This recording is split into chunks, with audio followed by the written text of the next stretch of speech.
മുണ്ടക്കൈ ചുരുളിമല പുനരധിവാസ പദ്ധതിയുടെ നിർമ്മാണ ചുമതല ഊരാളുങ്കലിന്. നിർമ്മാണ മേൽനോട്ടം കിഫ്കോൺ വഹിക്കും. 2 ടൗൺഷിപ്പുകൾ നിർമ്മിക്കും. പുതിയ വിവരങ്ങളുമായി റോഷിപാലുണ്ട്. റോഷിപാൽ, ഇപ്പോൾ നിർമ്മാണ ചുമതല ഊരാളുങ്കലിന് നൽകിയിരിക്കുകയാണ്. എന്താണ് വിവരങ്ങൾ?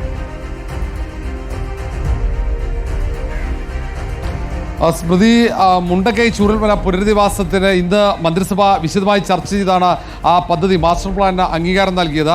ആ പദ്ധതി നടപ്പിലാക്കുന്ന ചുമതല, അത് നിർമ്മാണ ചുമതലയാണ് ഇപ്പോൾ ഊരാളുങ്കൽ ലേബർ കോൺട്രാക്ട് സൊസൈറ്റിക്ക് നൽകാനുള്ള തീരുമാനമെടുത്തിരിക്കുന്നത്. കിഫ്കോണാണ് അതിൻ്റെ മേൽനോട്ടം, നിർമ്മാണത്തിൻ്റെ മേൽനോട്ടം കിഫ്കോൺ വഹിക്കും. 750 കോടി രൂപയാണ് നിർമ്മാണത്തിന് ചെലവ് പ്രതീക്ഷിക്കുന്നത്. 1000 സ്ക്വയർ ഫീറ്റ് വിസ്തീർണമുള്ള വീടുകളാണ് നിർമ്മിക്കുക.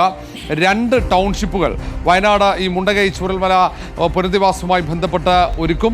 ആ ടൗൺഷിപ്പുകളിൽ നേരത്തെ സർക്കാർ പ്രഖ്യാപിച്ചതുപോലെ തന്നെ ആരാധനാലയങ്ങളും വിദ്യാലയങ്ങളും ഉണ്ടാവും. വീടുകൾക്ക് പുറമെ കളിസ്ഥലങ്ങൾ അടക്കമുള്ള ഒരു അന്താരാഷ്ട്ര മാതൃകയിലുള്ള ഒരു ടൗൺഷിപ്പാണ് അവിടെ വിഭാവനം ചെയ്യുന്നത് എന്നാണ് സർക്കാർ നേരത്തെ തന്നെ പറഞ്ഞത്. അത്തരത്തിലുള്ള ഒരു മാതൃകയാണ് തയ്യാറാക്കിയത്. ഇന്ന് അത് മന്ത്രിസഭാ യോഗം അംഗീകരിച്ചു.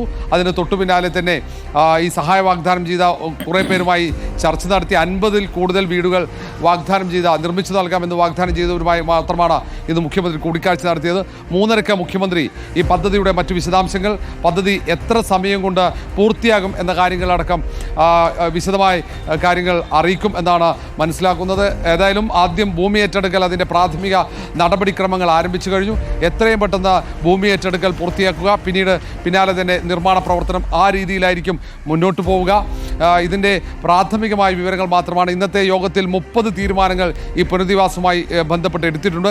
ഇന്നത്തെ മന്ത്രിസഭാ യോഗത്തിൽ ഏറ്റവും പ്രധാനപ്പെട്ട ചർച്ചയും വയനാട് മുണ്ടക്കൈ ചൂരൽമല ഉരുൾപൊട്ടലിൻ്റെ പുനരധിവാസം മാത്രമായിരുന്നു. സ്മൃതി, ശരി, റോഷിപാലാണ് വിവരങ്ങൾ നൽകിയത്.